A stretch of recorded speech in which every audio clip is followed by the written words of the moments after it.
Ladies, first of all, I just want to say congratulations. You've made it to the final week of Roots Leadership Development Journey. And I want to say, on a personal note, just what a joy it's been for me to be able to sit back and watch this class. At the beginning of this, with it being the first time, with it being a pilot, I didn't know how much I would have to jump into discussions or try to get discussions going or trying to facilitate any of that.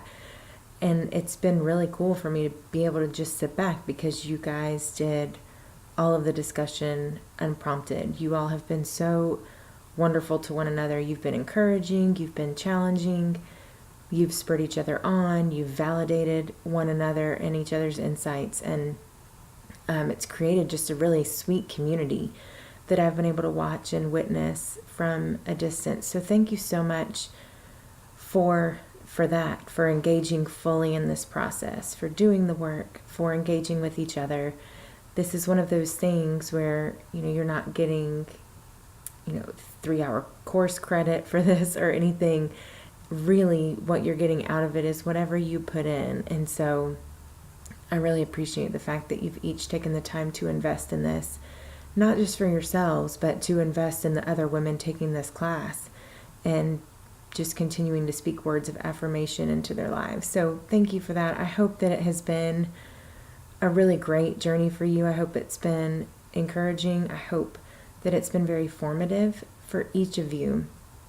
And so I wanted to kind of wait till we got close to the end of this class to record this video so I could see how things unfolded. And the class went by so quickly. I can't believe we're already at this point.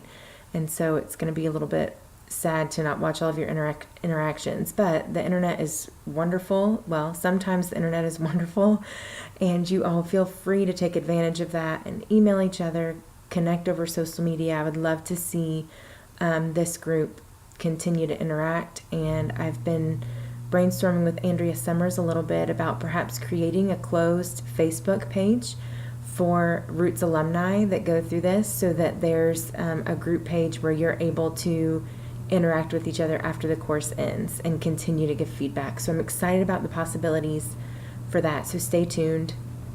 As far as other business for after the class, and then I'll get to this week's assignments. After the class is over, you'll be getting a survey from me through SurveyMonkey. And I'm going to try to make that as comprehensive as I can so that I can get lots of awesome feedback from you for future classes.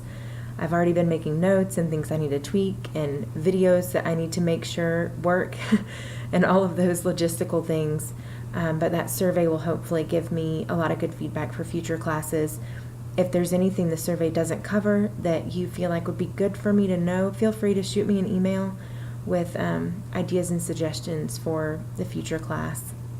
And so again, it's just been such a joy and a privilege to watch you. And so for this week, really what we're going to be doing is setting goals. So you've gone through this journey over the last few weeks, and some of you may already be implementing some of these things, and others of you, maybe it's been a lot of information and you're like, how do I even prioritize? What do I do with this information, with this insight that I've received?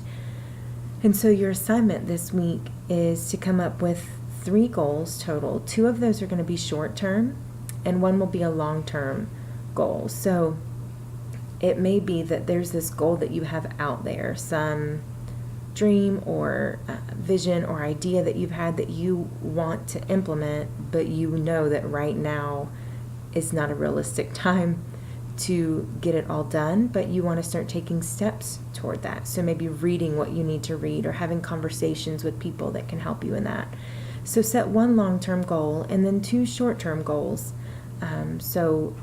Something that you want to see happen, or a habit that you want to see start developing within the next month or 2.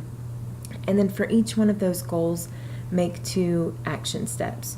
So for example, maybe a goal is I want to have more intentionality with my spiritual formation, that a month from now I want to have created some real spiritual disciplines into my life, and hopefully Sacred Pathways and Judy have helped you with that.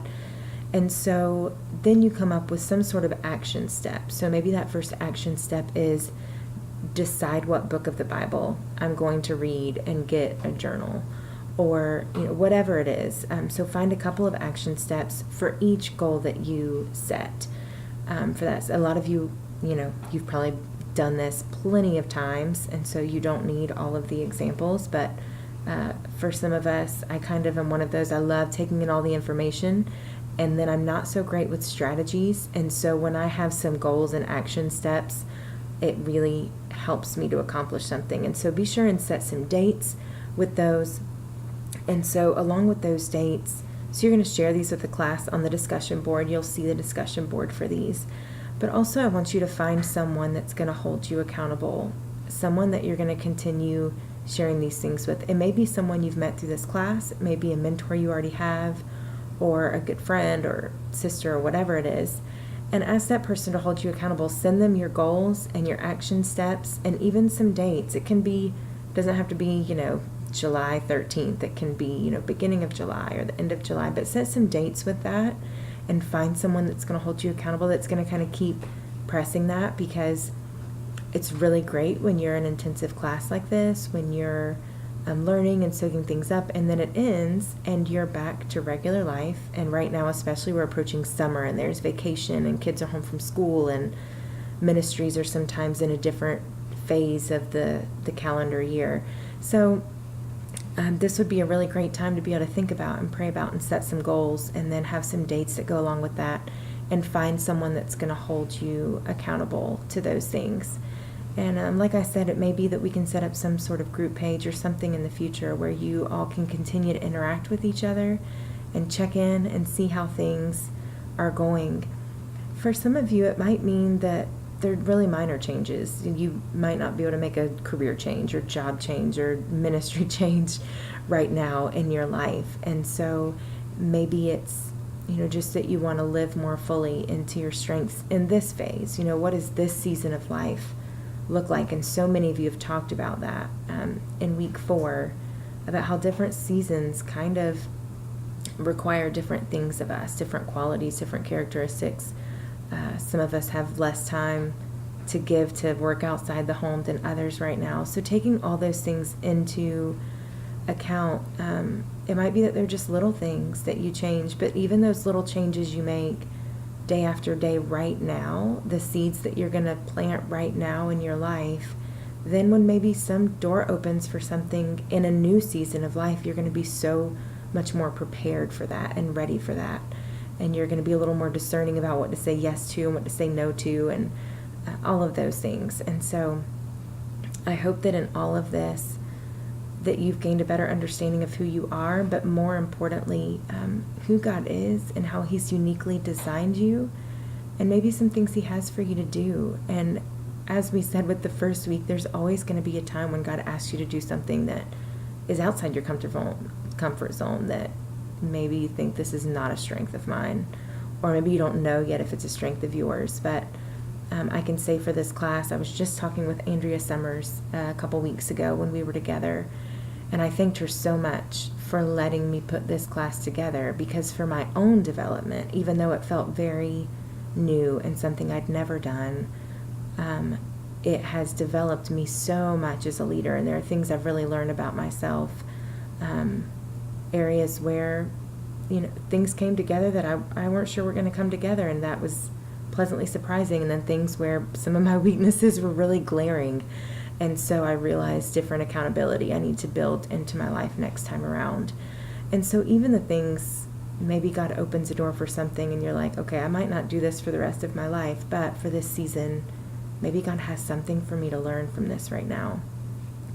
And so I love that each of us are on a journey, on a different journey, and that God is well aware and is orchestrating the journey that we're on.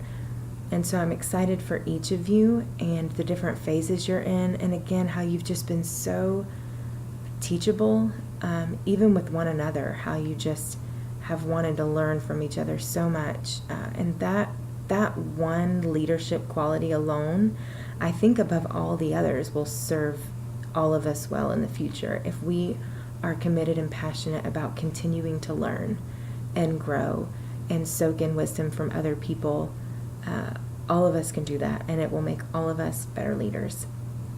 And so again, thank you so much for being part of this class. I truly do hope that it has been a beneficial thing, that has been worth your time.